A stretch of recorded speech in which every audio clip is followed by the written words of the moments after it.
आज का वीडियो है मॉडर्न हिस्ट्री पर। मॉडर्न हिस्ट्री के कुछ इंपॉर्टेंट प्रश्न देखते हैं। चलिए दोस्तों, अब ज़्यादा टाइम नहीं लेते, आज का वीडियो शुरू करते हैं। प्रश्न नंबर 1, निम्नलिखित घटनाओं को पढ़िए। पहला, बंगाल में द्वैध शासन का अंत। दूसरा, इलाहाबाद की संधि। तीसरा, प्लासी का युद्ध। चौथा, वांडीवास का युद्ध। घटनाओं का सही कालानुक्रम निम्नलिखित कूट से पता करें। कालानुक्रम मतलब जो घटना पहले हुई, पहले से अंत तक।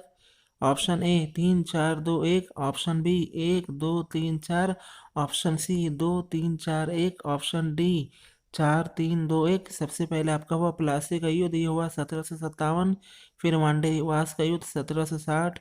अब इसकी व्याख्या देखते हैं। इसका सही उत्तर है ऑप्शन ए 3 4 2 1। प्लासी का युद्ध 1757 में बंगाल के नवाब सिराजुद्दौला और अंग्रेजों के बीच हुआ था, जिसमें अंग्रेजों का नेतृत्वकर्ता क्लाई था। इस युद्ध में क्लाई की कूटनीति सफलता ही नवाब सिराजुद्दौला के हार का कारण बनी। भारत पर अपनी प्रभुत्व स्थापित करने के लिए आंग्ल और फ्रांसीसियों के तीसरे कर्नाटक युद्ध को वांडीवास के युद्ध के नाम से जाना जाता है। इस युद्ध की महत्ता इस कारण से है कि इसमें फ्रांसीसियों की बुरी तरह पराजय हुई थी। 1760 ईस्वी में इस युद्ध में अंग्रेज सेनापति आयरकुट ने फ्रांसीसी नायक बुस्सी को बंदी बनाकर युद्ध विजय किया। इस संधि के अनुसार नवाब इलाहाबाद और काड़ा के जिले मुगल बादशाह शाह आलम को दे दिया और युद्ध की क्षतिपूर्ति 50 लाख रुपए दिया। 1772 में कोर्ट ऑफ डायरेक्टर ने द्वैत प्रणाली को समाप्त करने का निर्णय किया, जिसमें कलकत्ता परिषद वारन हेस्टिंग को आज्ञा दी कि वे स्वयं दीवान बने और बंगाल, बिहार, उड़ीसा का प्रबंध अपने हाथों में ले। प्रश्न नंबर 2, ब्रिटिश द्वारा निम्नलिखित में रैयतवाड़ी प्रथा लागू की गई थी। पहला, बंगाल प्रेसिडेंसी। दूसरा, मद्रास प्रेसिडेंसी।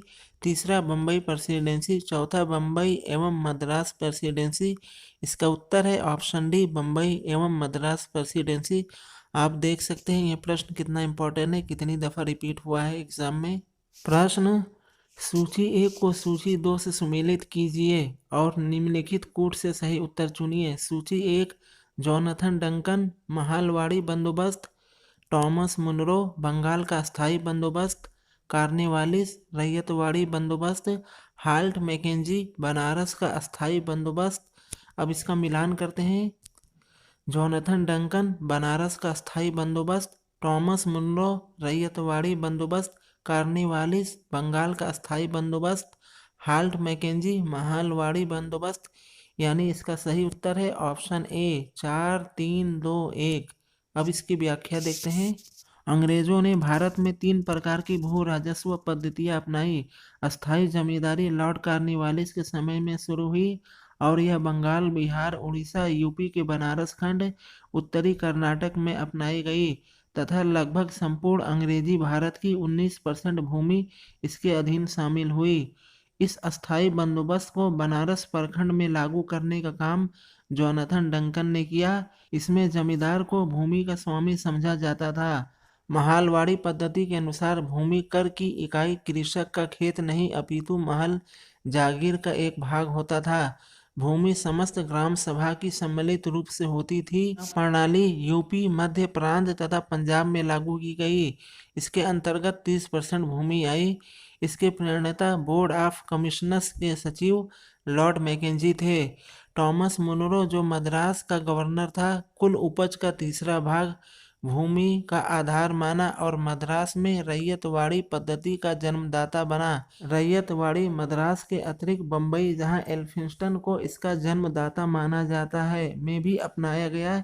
इसके अंतर्गत 51% भूमि आई। प्रश्न, ब्रिटिश राज्य के समय में भारत के आर्थिक दोहन के सिद्धांत को सर्वप्रथम किसने प्रकट किया? ए राजा राममोहन राय, बी रमेश चंद्र दत्त, सी दादा भाई नौरोजी, डी सुरेंद्र नाथ बनर्जी। इसका सही उत्तर है ऑप्शन सी, दादा भाई नौरोजी। ये प्रश्न बहुत इंपॉर्टेंट है, बार बार एग्जाम में रिपीट होता है। आप देख सकते हैं कितने दफ़ा ये प्रश्न रिपीट हुआ है एग्जाम में। प्रश्न, अंग्रेजों के विरुद्ध विद्रोह करने वाला प्रथम जनजातीय समूह था। पहला कोल, दूसरा मुंडा, सी खासी, डी संथाल। इसका सही उत्तर है ऑप्शन सी, खासी।